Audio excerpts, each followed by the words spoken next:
Bapak tahu membedakan antara madu yang asli dengan yang palsu? Bapak tahu caranya? Caranya bawa ke rumah. Kalau istri mengamuk di rumah, pasti madu asli. Ada perokok di sini? Ada? Banyak? Saya doakan kalian berhenti merokok. Apa hebatnya itu perokok? Coba kau lihat. Kalau kalian mengatakan rokok itu bagus, besok pagi panggil anakmu yang SD SMP, kau merokok bareng-bareng anakmu. Kalau kau bilang rokok bagus, ndak jalan otakku kalau ndak merokok, Ustaz. Bohong. Mana buktinya? Ramadan jalan di otakmu padahal kau tidak merokok siang hari. Itu perokok kayak beleng-beleng, bersandar-sandar. Itu aja dia kerja sampai 10 menit. Yang lebih parah kalau dia di toilet, keluar asap, dia isap. Beleng-beleng. Saya doakan kalian berhenti merokok. Ibu-ibu, senang suamimu merokok? Dengar Pak, tidak senang dia, maka tabung uangmu harga rokok, simpan uangmu harga rokok, buka umroh, kita umroh bareng-bareng. Itu lebih manfaat daripada. Biar kau marah, saya mau pulang juga sebentar. Itulah api jenis pertama. Dibakar lagi 1000 tahun menjadi hitam. Inilah warnanya api neraka. Bayangkan, belum lagi dilihat. Allah bertanya, apa mereka pernah melihat api neraka? Tidak ya Allah. Hebatnya itu orang dalam masjid. Mereka belum pernah nampak api neraka. Mereka belum pernah melihat neraka secara nyata. Dia sudah meminta supaya mereka tidak dimasukkan api neraka. Apalagi nanti kalau dia sudah lihat api neraka. Itu neraka paling ringan kata Nabi. Diletakkan kerikilnya neraka di kakinya, saking panasnya mendidih sampai ke otaknya. Itu yang paling ringan. Tapi anak muda biasa kalau kita cerita neraka, dia bilang, sudahlah kayak kau datang aja dari neraka Ustaz. Dia cari kau nanti malaikat, dia putar godamnya. Itu godamnya penjaga neraka 7 kali beratnya dunia dan isinya baru sama. Kalau dihantam 1 kali, tak lempar 7 tahun baru sampai. Dia bilang anak mahasiswaku, enak dong bisa main game dulu. Oh itu kalau di dunia, kalau di akhirat di blender kok. Nah, lalu Allah bertanya lagi, apalagi yang mereka minta? Ya Allah, masukkan kami dalam surga. Allah bertanya, mereka pernah lihat surga? Tentu tidak ya Allah. Bapak-bapak pernah lihat surga? Surga belum pernah kita rasa, belum pernah kita bayangkan. Apa yang Bapak bayangkan kalau Al-Quran berbicara tentang surga yang di dalamnya mengalir sungai yang terbuat dari susu? Jangan kau susu, bayangkan susu yang ada di rumahmu. Tidak seperti itu. Kalau Allah berkata madu di dalamnya, jangan kau bayangkan madu yang ada di rumah. Bapak tahu membedakan antara madu yang asli dengan yang palsu? Bapak tahu caranya? Caranya bawa ke rumah. Kalau istri mengamuk di rumah, pasti madu asli. Ibu-ibu terancam malam ini. Ibu-ibu mau cepat masuk surga? Tidak ada yang jawab dia Pak. Mau ibu? Tidak ada yang jawab Pak. Silahkan suamimu kawin lagi. Dia bilang, ibu-ibu banyak jalan menuju surga. Memang banyak tapi macet. Ini jalur pintas. Pernah dengar cerita penghuni surga sama penghuni neraka? Belum? SMS-anlah penghuni surga sama penghuni neraka. Dia bilang penghuni surga, bagaimana kabarmu di situ bro? Dia bilang, tidak ada enaknya di sini. Di blender terus kita. Siang malam tidak ada kesempatan untuk ngaso. Waduh, dia bilang banyak artis, dia bilang sudah hancur semua mukanya. Lalu penghuni surga, penghuni neraka berkata, kamu bagaimana kabarmu di surga? Alhamdulillah, kami nyaman di sini. Dia bilang penghuni neraka, bolehkah kami jalan-jalan ke situ? Dia bilang boleh aja. Tapi bagaimana caranya? Penghuni neraka kan kreatif. Dia bilang gampang. Kami dari neraka bikin surga, kamu juga dari neraka bikin jembatan, kami dari neraka bikin jembatan, kamu dari surga bikin jembatan. Sama-sama kita bikin jembatan, ketemu di tengah. Setuju? Setuju. Lelang proyek. Keluar pemenang tender. Waktu pekerjaan 3 hari. Hari pertama jembatan dari neraka sudah selesai 50%. Hari kedua tuntas 70%. Hari ketiga selesai efektif dan efisien.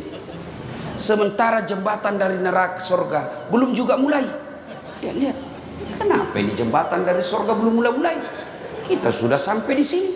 Teriaklah penghuni dari neraka, "Oi bos, kenapa itu jembatan belum kau mulai? Kami sudah sampai di tengah sesuai perjanjian. Bagaimana proyekmu? Kenapa belum mulai?" Dari surga terdengar suara, "Bagaimana mau dimulai? Kontraktor, pengawas, panitia, pemborong, ada semua di situ."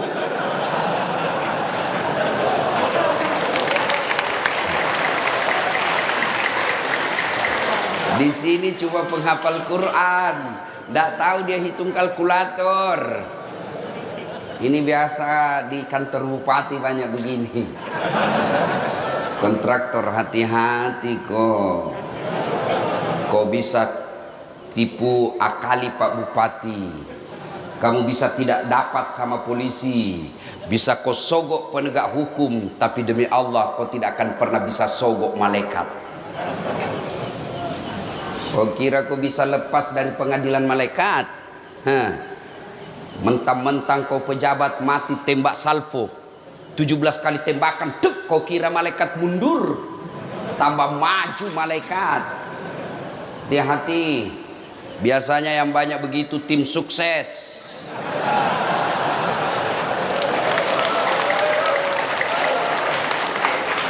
Mumpung ada pejabat malam ini di sini. Tim sukses ini kadangkala siapa? Dia yang sukses. Disuruh bikin baleho 10, 5 aja dia bikin. Hilang 5 dia makan, kau makan itu uang haram.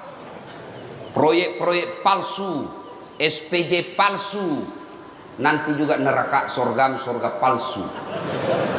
Hati-hati, kepala-kepala dinas yang ada di tempat ini, jangan main proyek. Kalau kau masih aktif, ditangkap dan diperiksa polisi, masih nyaman rasanya kalau masih ada jabatanmu. Tapi begitu sudah 3 tahun kau pensiun, baru diungkap kasusmu, makan kau cilaka.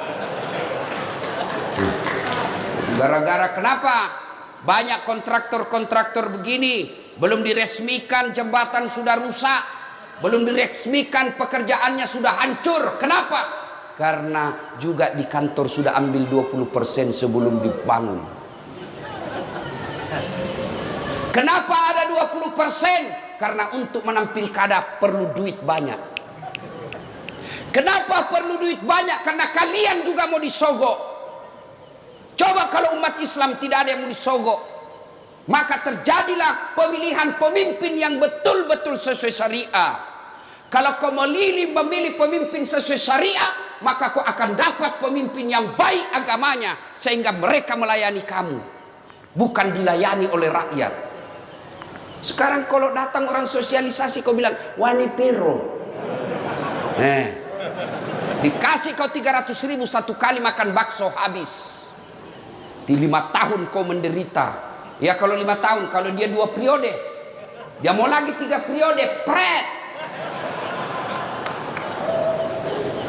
Siapa yang salah? Kita semua salah, umat Islam. Jangan salahkan pejabatmu saja yang korup.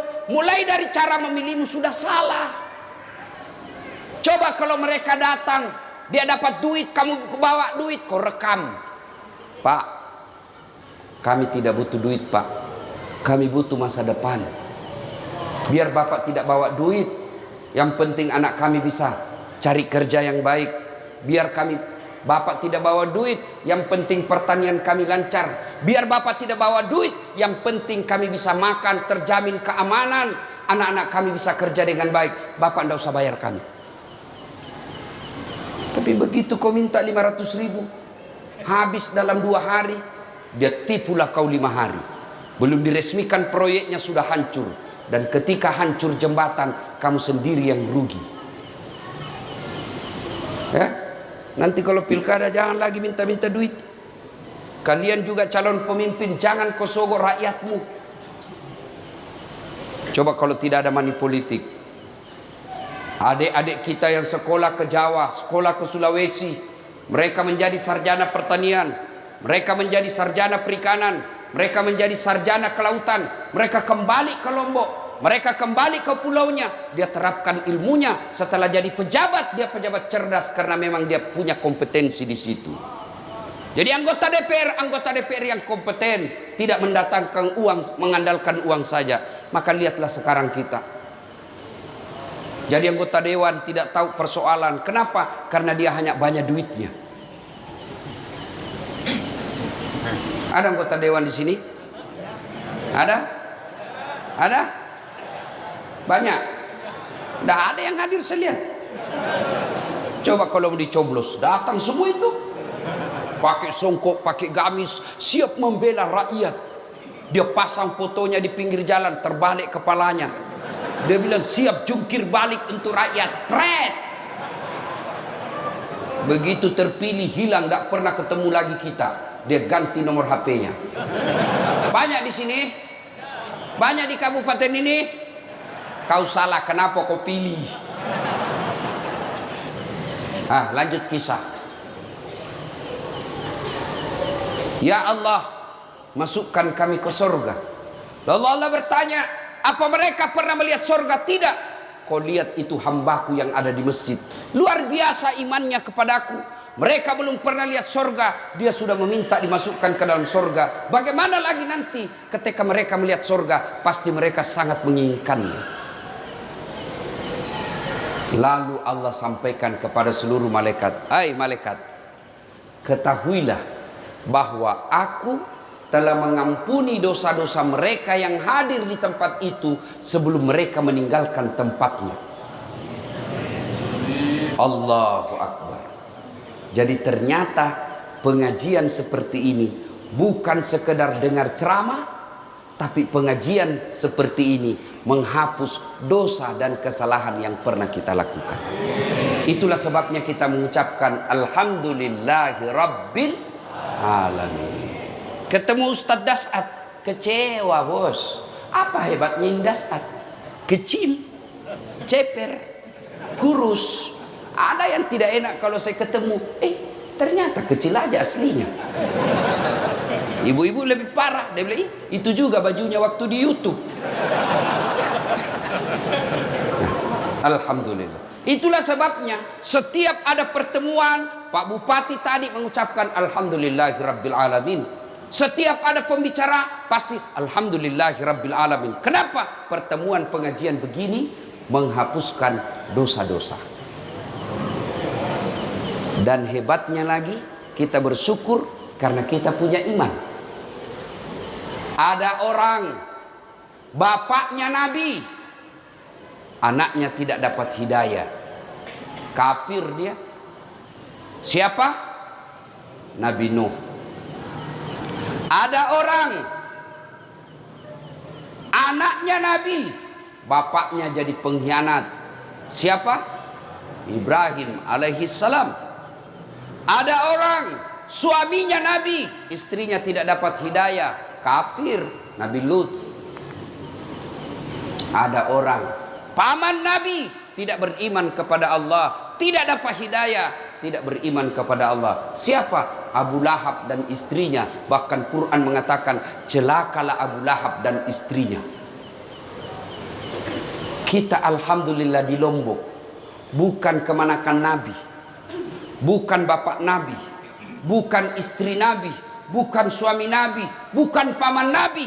Alhamdulillah kita beriman kepada Allah Subhanahu wa taala.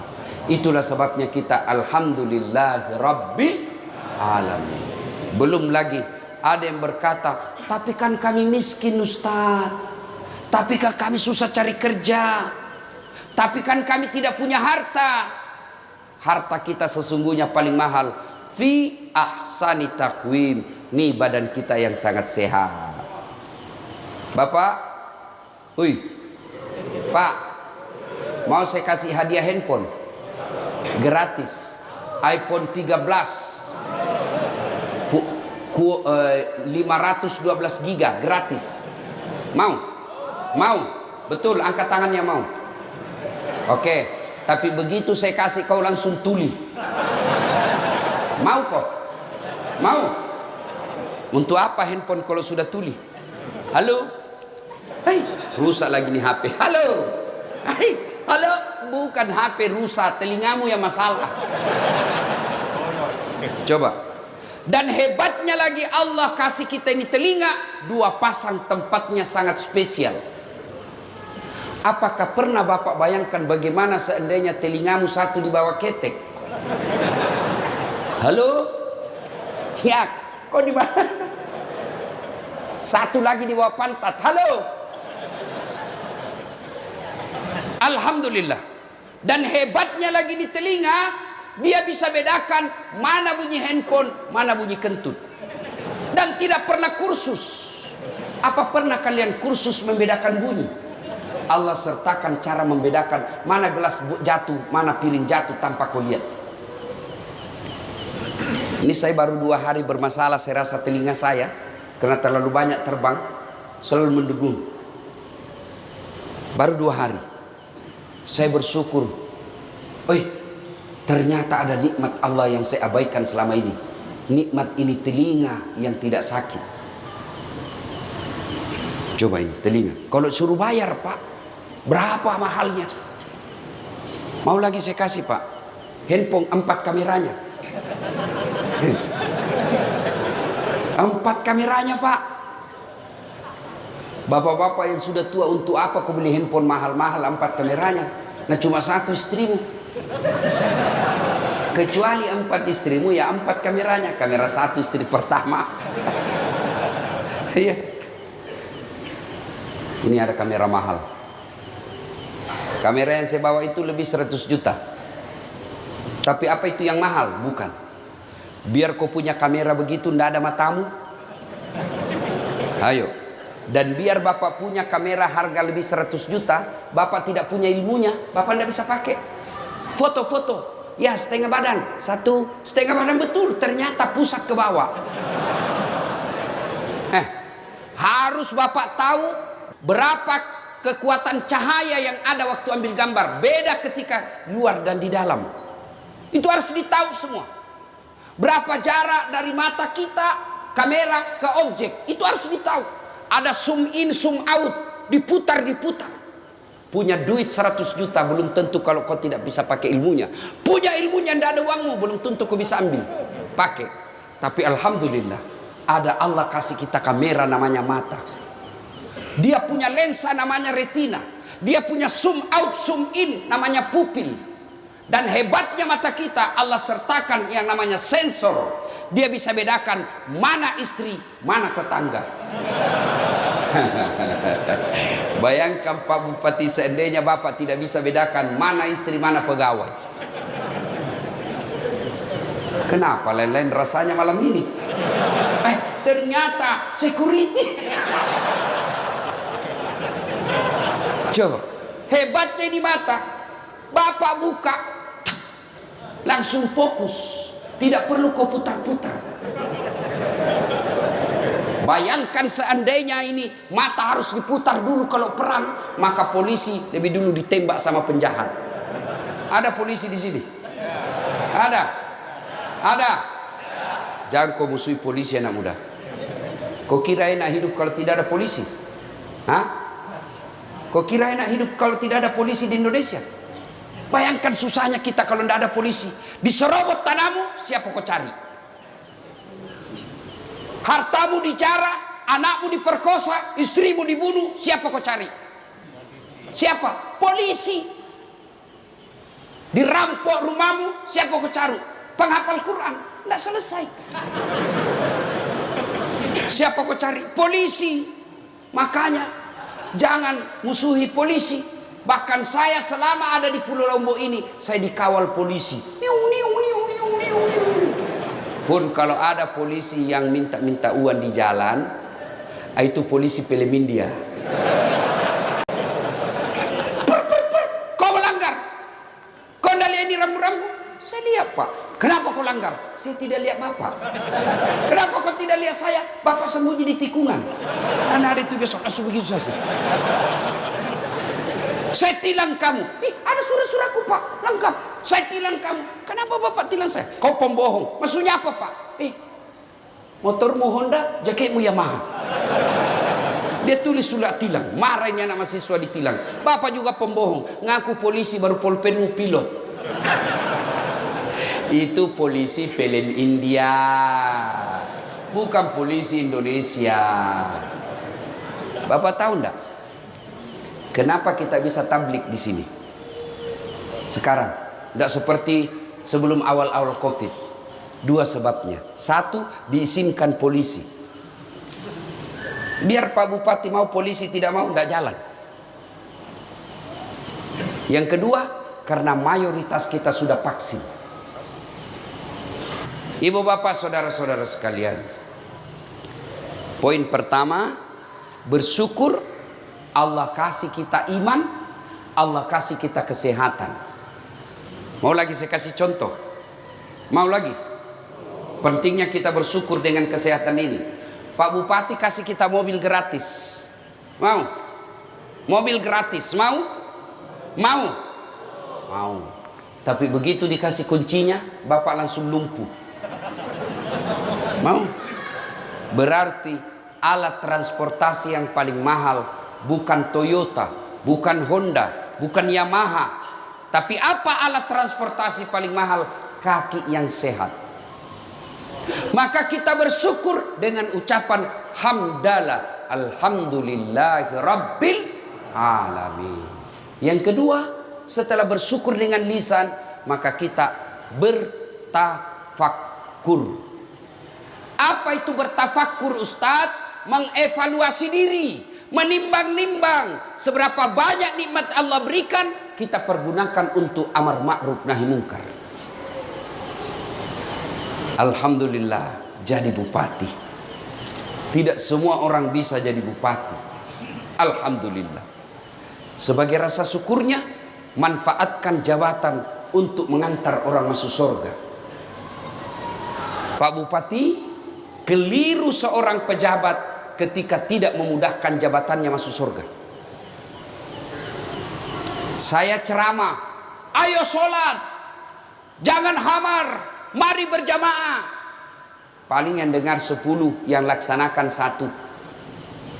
Tapi coba kalau Pak Bupati lakukan himbauan sholat jamaah.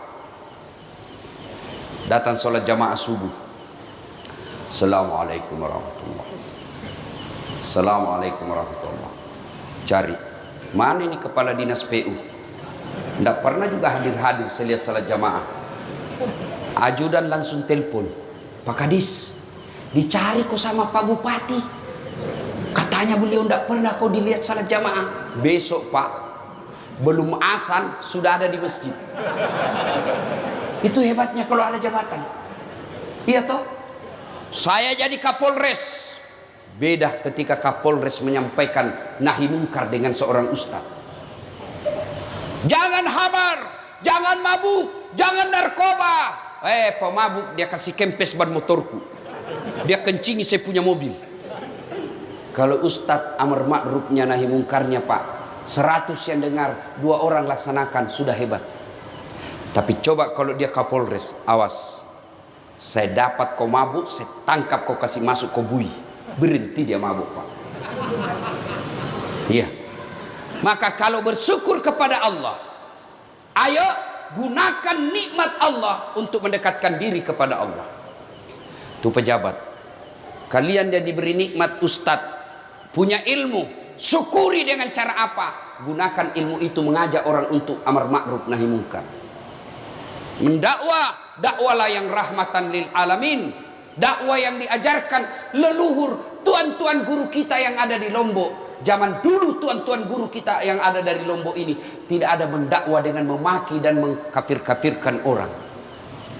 Sekarang anak-anak baru belajar agama 3 minggu, belajarnya di laptop, hadisnya baru 4. Wish, rasa-rasanya dia panitia hari kiamat. Ada kan yang begitu? Ada. Maulid haram, bid'ah, tidak ada pada zaman Nabi. Kenapa zaman Nabi tidak ada maulid? Untuk apa mereka diceritakan kisah Nabi? Nah, mereka hidup sesama dengan Nabi.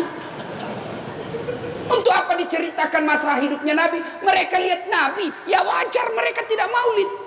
Kita maulid bukan untuk makan ketan, tapi kita mau dengar ceramah bagaimana sisi hidup Nabi dan ulama yang tahu. Kenapa? Karena dia baca kitab. Maka kita dengar. Maka saudaraku yang tidak mau maulid silahkan, tapi jangan kau kafirkan kami.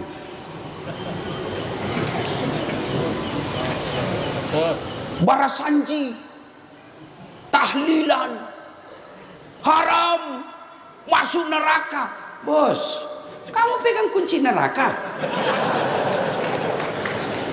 Kalau kau tidak mau taksiyah, tidak mau tahlilan, silahkan, kami juga tidak kafirkan kamu. Tapi mari saling menghormati. Adik-adikku yang hijrah kalian, makin banyak ustadz kau dengar makin bagus. Hanya satu kau dengar ceramah, sempit wawasanmu. Maka saya selalu diajak, ustadz ini kan sudah banyak penontonnya, pengikutnya. Pak Bupati, penonton saya di YouTube sekarang 198 juta. Dalam bulan ini mungkin sudah 200 juta.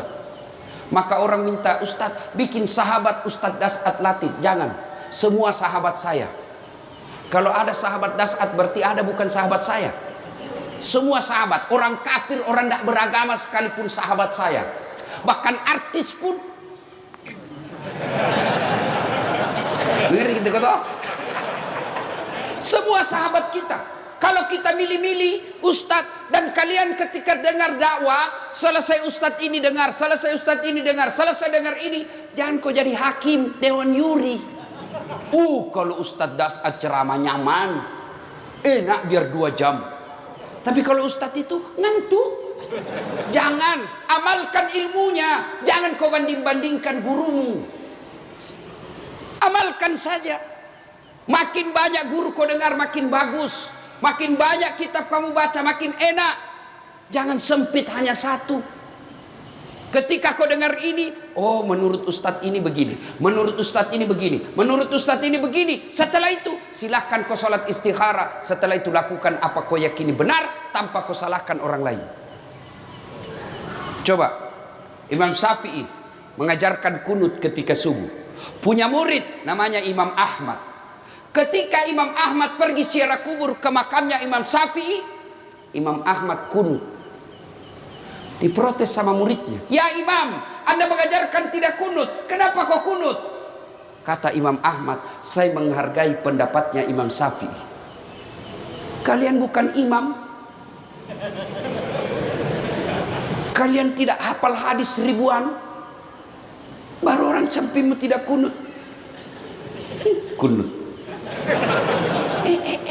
Pret. Ya. Mari menyikapi perbedaan pendapat dengan saling menghormati. Aman. Ya. Ya. Kita dulu waktu kecil kalau ada orang Allahu Akbar kunut di samping kita, paling kita bilang dalam hati Muhammadiyah. Selesai. Itu. Nah, Bapak saudara-saudara sekalian, nah, mari gunakan ilmu untuk mengajak kepada kebaikan. Dakwakanlah apa yang kalian tahu. Dan ketika dakwah itu diamalkan orang, ilmu yang kita miliki diamalkan orang, maka selama ilmu itu diamalkan, kita dapat kiriman amal pahala meskipun kita sudah dikubur. Itu yang kita yakini sebagai amal jariah. Sebagai syukur lagi, Allah kasih hidayah, Allah kasih iman, Allah kasih kesehatan. Apa syukur kita? Gunakan kesehatan itu untuk datang ke masjid. Alhamdulillah, di mana-mana saya ceramah di Lombok, selalu penuh jamaah. Apalagi kalau subuh, penuh masjid sampai di luar, tidak ada di dalam. Yang ada di dalam orang tua sudah pensiun, lomba batu.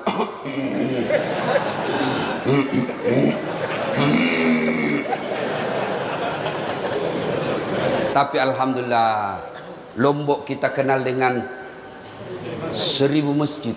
Saya yakin istilah itu tidak tepat, karena di Lombok lebih dari 1000 masjid.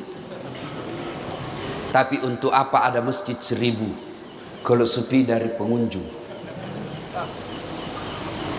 Masjid tidak masuk surga, penghuninya dan jamaahnya yang masuk surga.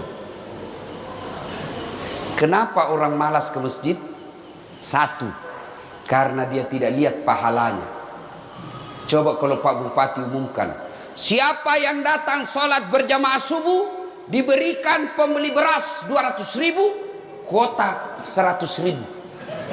Saya yakin sholat subuh 4:30, jam 3 sudah penuh masjid. Kenapa? Karena dia lihat pahalanya. Yang kedua, kenapa orang malas berjamaah ke masjid? Yang kedua, karena dia tidak tahu pahalanya. Coba kalau semua dia tahu pahalanya, maka Nabi katakan, andai saja kau tahu dan kau lihat pahala salat jamaah subuh, maka kau akan datang ke masjid meskipun engkau dalam keadaan merangkak. Coba bayangkan, andai saja kau lihat dan kau tahu pahala salat subuh, kata Nabi, kau akan merangkak datang ke masjid. Begitu hebatnya. Tapi karena kita tidak tahu dan tidak melihat, maka kita malas jamaah ke masjid. Apa keutamaan salat jamaah? Satu, kalau bapak wudhu duduk, dan memang itu lebih utama, lalu dia pakai baju yang diridai Allah, yang halal, yang bersih, lalu dia pakai parfum, melangkah kaki kanannya, kata Nabi, catat 1 pahala, melangkah kaki kiri, gugur dosa kecilnya. Jadi kalau rumah bapak 300.000, 300 meter dari sini, PP 600 meter. Berapa langkah kaki? Kaki kanan 1 pahala, kaki kiri hapus dosanya. Bayangkan Pak, 600 meter, berapa langkah kaki itu? Apalagi kalau bapak melangkahnya kecil. Ya toh, mutar naik dulu di sini, turun lagi, naik lagi, turun lagi, sampai ditunggu kamat. Naik turun, naik turun, naik turun. Pas tiba jamaah, beleng-beleng. 2, keutamaan jamaah. Seluruh materi yang bapak lewati, pagar, tembok, aspal, tegel, dinding, pohon, semua jadi saksi. Ya Allah, jangan masukkan dia neraka, masukkan dia surga. Saya saksinya, dia datang salat jamaah di masjid. Itulah sebabnya ulama mengajarkan, ketika sholat di masjid, 2 rakaat kita sholat sunnah, pindah lagi. 2 rakaat lagi, pindah lagi. Supaya apa? Tambah banyak saksi di akhirat kelak.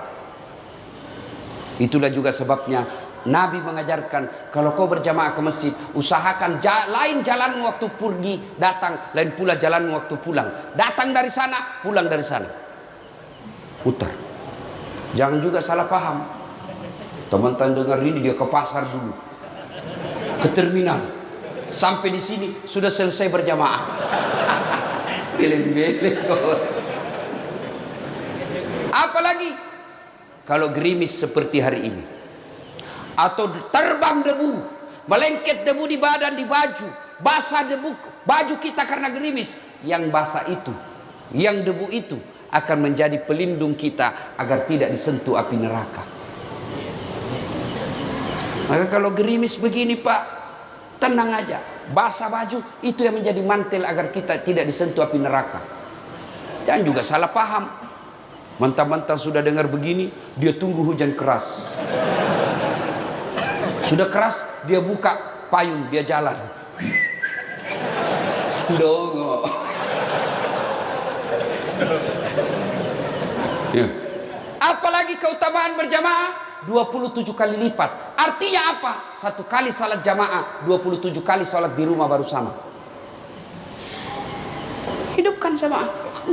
Apalagi keutamaan berjamaah di masjid lebih khusyuk. Coba kalau bapak di rumah susah khusyuk. Sudah 3, 4. Sudah tahiyat atau belum? 2 atau 1? Belum lagi kalau bau masakan, langsung dipikir, wih tumis ikan apa ini? Iya toh. Kalau di masjid lebih khusyuk. Coba bapak bayangkan, sholat di rumah dan di masjid. Kalau kita di masjid, selesai berdoa, selesai sholat sunnah, keluar, rasa-rasanya ibadah kita langsung diterima Allah. Coba bayangkan perasaan jiwa kita.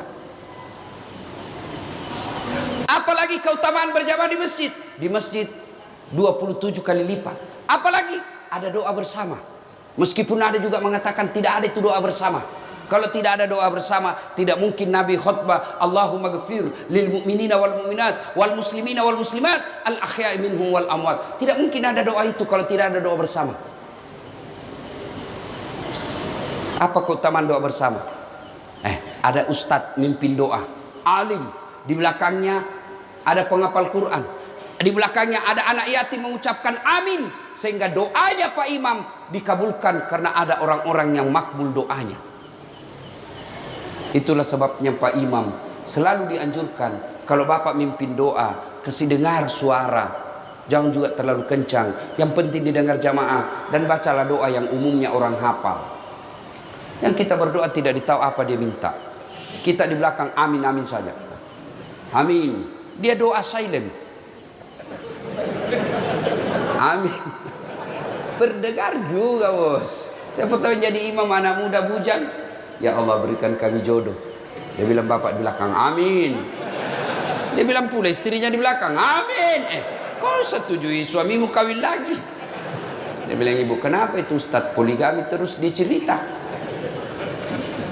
Ibu-ibu, di Quran itu ada 4 jenis rumah tangga Pak. Yang pertama, suaminya beriman, istrinya kafir. Ini Nabi Lut. Yang kedua, suaminya kafir, istrinya beriman, Fir'aun laknatullah alaih. Yang ketiga, istrinya pun kafir, suaminya pun kafir, Abu Lahab. Yang keempat, istrinya beriman, suaminya beriman, Ibrahim alaihissalam. Bapak pilih mana? Ibu-ibu pilih mana? Mantap, Ibrahim. Tapi ingat, Ibrahim itu 2 istrinya. Sudah bilang ibu-ibu di Makassar, enggak usah Ibrahim Ustaz, Fir'aun saja.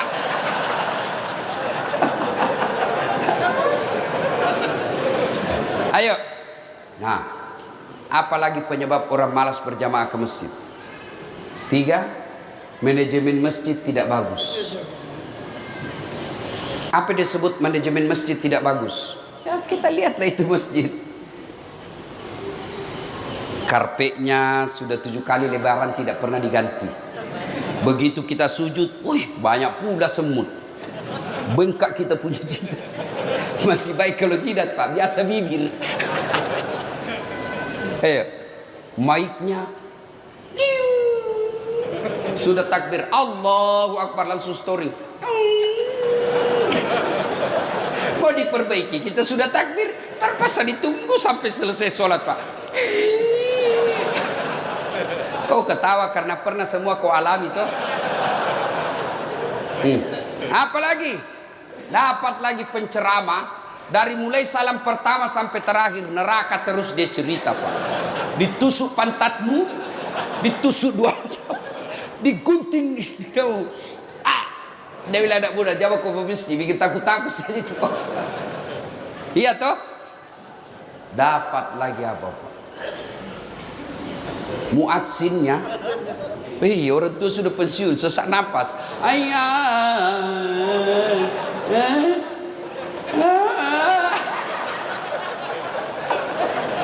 haula wala quwwata illa billah. Apalagi dapat lagi imam yang membalik-balik sunnah Nabi. Baca bab sholat jamaah. Coba baca bab sholat jamaah. Itu sudah dijelaskan. Kalau kau jadi imam, ringkaskan bacaan sholatmu. Yang kedua, baca yang umumnya orang hafal. Itu anjuran Nabi. Ini rata-rata anak muda penghafal Quran. Kalau dia jadi imam, dia balik sunnah Nabi. Dia baca yang paling panjang, hanya dia yang hafal. Kenapa dianjurkan ringkaskan? Kan di belakang ini kan macam-macam. Ada orang tua yang rematik, tidak bisa lama berdiri.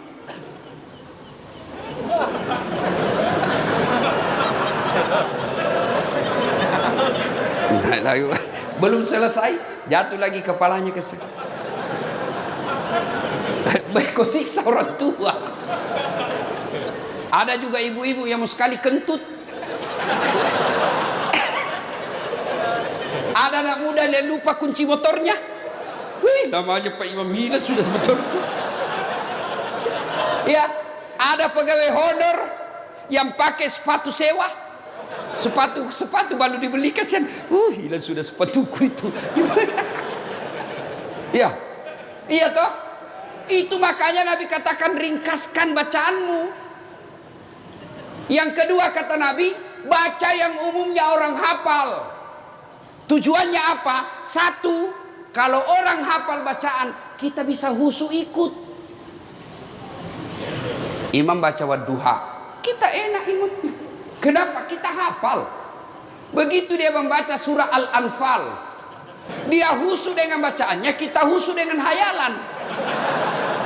Kita mau ruku, belum selesai, kita mau ikut, tidak dihafal, terpaksa kita baca semua pengumuman di dinding. Keadaan keuangan masjid Al-Mujahidin, pemasukan minggu lalu 2 juta, pengeluaran khutbah Jumat 500.000. Baru dia bilang, oh berarti honornya Pak Ustadz 200. Iya toh? Ternyata belum, sudah dibaca semua satu papan triples, belum selesai, dibaca lagi kalender Persatuan Guru Republik Indonesia Lombok Timur. Belum juga selesai, bajunya lagi orang dibaca di belakang. Coblos nomor 3. Ya. Makanya kalau kau jadi imam, baca yang umumnya orang hafal. Supaya apa? Kita bisa ikut dengar. Yang kedua, kalau orang hafal, kalau imam salah, kita bisa luruskan. Coba kalau imam buat duha salah, kita bisa bantu. Begitu dia baca yang susah, hadapi kesusahanmu sendiri. Kau yang mulai, kau yang ngakhiri. Ada ini wallahu alam. Saya tidak tahu benar atau tidak ini cerita. Ada anak muda penghafal Quran, disuruh tes bacaannya jadi imam. Dia baca yang panjang, memang hanya dia yang hafal. Begitu dia lagi baca, tiba-tiba ada cicak jatuh dekat telinganya. Kaget. Namanya orang kaget, hilang bacaan Pak, stres. Dia lupa sambungannya itu aja. Apa sambungannya ini? Dia lupa, diam saja. Hening suasana masjid. Tiba-tiba dia bilang, Pak Imam, tolong bantu di belakang. Dia bilang di belakang, kami juga tidak tahu. Tiba-tiba ada anak muda dakal berteriak, dia bilang, kalau begitu ya sudah, Allahu Akbar. Kau kira rapat DPR? Siapa salah? Siapa salah? Imam. Saya pernah juga alami Pak, waktu saya masih SD di kampung. Imam sujud, lama sekali sujud. Kenapa ini Pak Imam lama sekali sujud? Kok lama, tidak sepertinya biasa? Lama betul. Tiba-tiba ada kawan saya, dia angkat kepalanya, teriak, wih, hilang imam. Ternyata Pak Imam keluar dari samping Pak. Kacau, bubar sholat. Selesai sholat ditanya, Pak Imam, kenapa kau tinggalkan syaf? Dia bilang, saya kentut nak. Lain kali kalau kau kentut, kasih bangun dulu kita supaya kau dilihat. Dia bilang, sengaja, saya malu kau lihat. Siapa salah? Siapa salah? Imam. Maka hati-hati milih imam. Jadi makmum siapa saja boleh jadi makmum. Jadi jamaah siapa saja, mulai orang paling alim sampai orang paling goblok boleh jadi makmum. Tapi jadi imam tidak boleh. Kenapa? Salah imam, hancur sejak kita. Maka kalau ada pemilihan imam, pemilihan presiden, pemilihan bupati, anggota DPR, hati-hati. Salah kau milih pemimpin, salah hidupmu. Dan juga jadi makmum, tahu juga etika.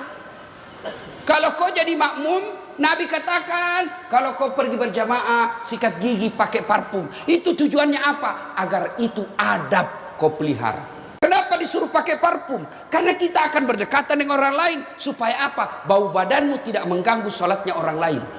Adab. Kenapa disuruh sikat gigi? Adab. Supaya bau mulutmu tidak mengganggu konsentrasinya orang di sampingmu. Bayangkan tadi malam kau makan udang dengan pete tumis. Kau tidak sikat gigi tidur. Lama di dalam mulut. Tiba-tiba kau datang sholat subuh, temanmu balik, assalamualaikum, kau juga balik dan menguap. Sampai mati dia ingat terus bau mulutmu. Itu semua adab. Ada juga kita kalau datang berjamaah seolah dia yang paling alim dalam masjid, seolah dia yang paling hebat dalam masjid. Mulai takbir dia ganggu sudah kita, Pak. Allah.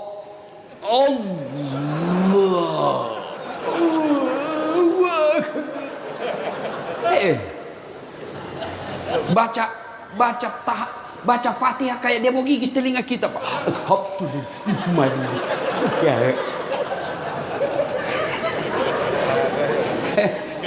Ada lagi yang bikin bingung saya, Pak. Itu kaki dikasih pindah, jadi dikasih pindah.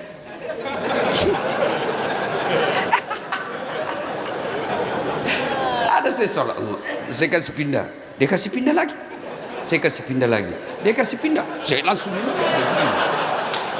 saya sholat, saya tanya, dia bilang kenapa kau injak kakiku, Ustaz? Kau salah, kenapa kau kasih pindah-pindah? Supaya sapnya rapat, Ustaz. Saya bilang, dek begini, kalau mau rapat sapmu bukan kaki yang kau kasih rapat, ini bahu sama siku.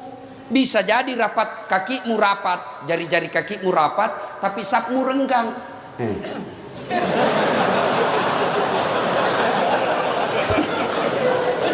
Saya biasa ketawa, Pak Bupati, kasih pindah-pindah lagi, pindah lagi. Jelas? Ya? Itu pentingnya adab dalam Islam. Puncak dari semua ilmu, adab. Jangan sampai Bapak hebat baca fikih, hebat baca tasawuf, hebat baca fikih hadis, menghafal beberapa ayat, tapi Bapak tidak punya adab. Sesungguhnya ilmu yang paling tinggi adalah adab. Kenapa dulu orang tua kita mengajarkan kalau mengaji ambil dulu Quran, kita cium dulu? Itu adab. Kenapa kita wudhu dulu? Itu adab. Selesai ceramah, selesai dengar ngaji, kita simpan lagi Quran, cium lagi, simpan di tempat tinggi. Itu adab.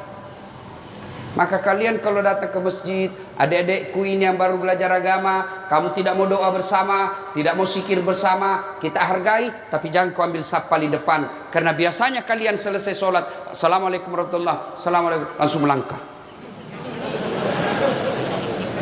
Kalau kau di belakang karena berpendapat supaya saya tidak mengganggu orang berdoa, kalian mulia di sisi Allah. Tapi kalau kau kalian di depan, kau langkah-langkai tuan gurumu, kau langkah-langkai alim ulama, tanpa kau tabe-tabe, hai, kau bukan orang hebat di hadapan Allah. Adab. Datang berjamaah, adab. Dan juga adab berjamaah, kalau imam salah, ada adabnya. Dalam bermasyarakat orang Islam, ada adab. Imam salah, tidak langsung tarik, Pak Imam salah kok. Enggak, langsung, weh salah. Enggak bos, preman itu. Imam salah, apa yang kita ucapkan? Subhanallah. Itu adab.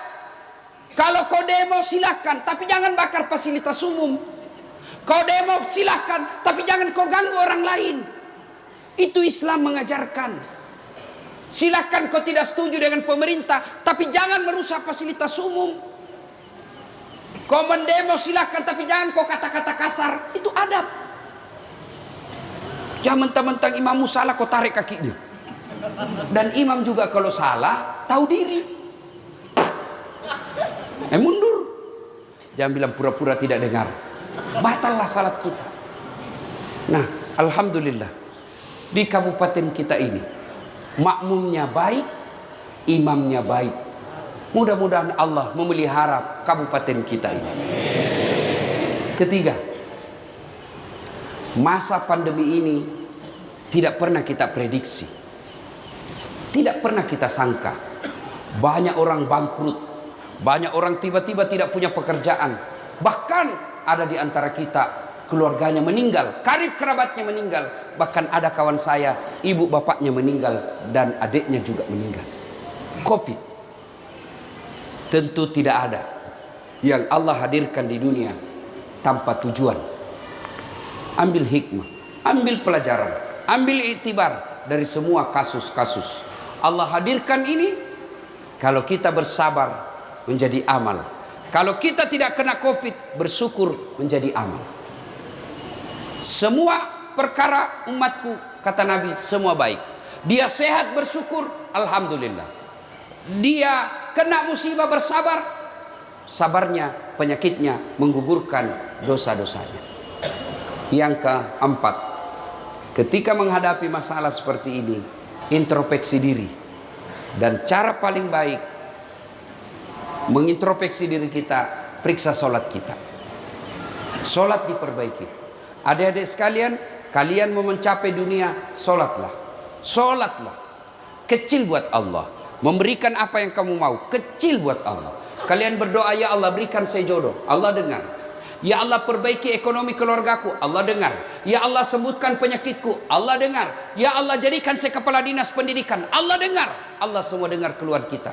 Maka Allah menjawabnya, hayya alal falah, sini saya kasih kau kemenangan. Maka pulang dari taklim ini, Bapak, mari perbaiki sholat. Saya sudah sholat Ustaz. Jangan puas sampai di situ, perbaiki kualitasnya. Jangan sampai kita sholat kayak main-main. Allahu Akbar. Kau ketawa karena kau bayangkan dirimu. Sholat kayak tidak semangat sekali Pak. Takbir aja kayak tidak pernah makan.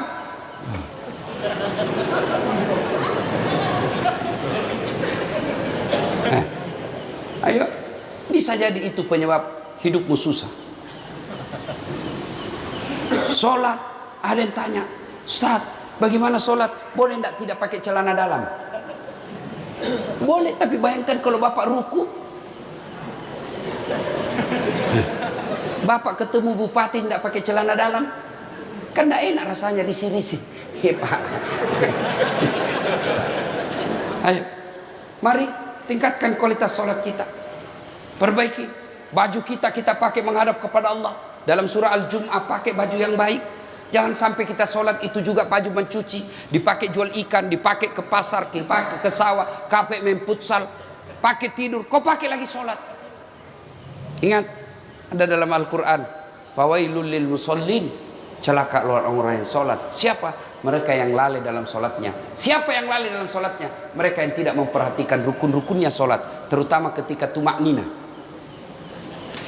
Apa itu tumak nina? Istirahat sejenak. Biasanya kita pakai dalam rukun itu, yaitu ketika kita selesai ruku, i'tidal, sujud.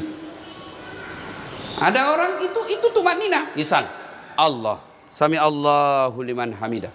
Itu harus bernapas dulu sebentar, 1-2 kali bernapas, baru turun. Dan itu namanya istirahat sejenak. Tanganmu tidak banyak goyang. Sami Allahu liman hamidah. Jangan sami Allah.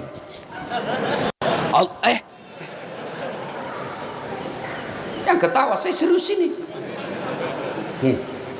Sholat pun rukunya Pak, orang Bugis bilang mah pito-pito, kayak ayam makan. Hati-hati, itu setan menyesatkan kita. Maka perhatikan semua itu. Selesai itu, maka yang kelima, sebagai wujud kesyukuran kita, pelihara persaudaraan. Jangan berpecah belah. Boleh berbeda. Tadi disampaikan Pak Bupati, di kabupaten ini semua ormas ada.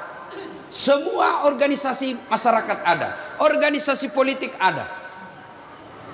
Silakan kita berbeda partai, berbeda ormas, berbeda profesi, berbeda pekerjaan, berbeda pilihan politik, tapi satu tujuan kita, mengangkat harkat dan martabat kabupaten kita. Selesai pilkada, selesai pilpres, selesai urusan politik, jangan lagi kau berpecah belah. Jangan ada cebong, ada kampret. Cebong sama kampret sudah menyatu di kabinet. Jangan kalian di masyarakat bermusuh-musuh. Kalian tidak senang dengan rezim ini, tidak puas dengan rezim ini, biasa. Jangankan memimpin satu negara, satu rumah tangga saja, kadangkala kalau dua anak berbeda pilihan pusing kita, Pak. Apalagi satu negara. Maka jangan berpecah belah. Boleh berbeda pilihan, tapi mari wa'tasimu bihablillahi jami'a wa la tafarraqu. Berpegang teguhlah engkau kepada tali persaudaraan agama Allah dan janganlah engkau bercerai-berai. Inilah tausiah kita pada taklim kita kali ini.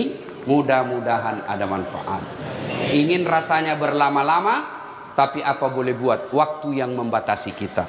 Meskipun Pak Bupati tadi mengatakan bisa sampai jam 12, bisa?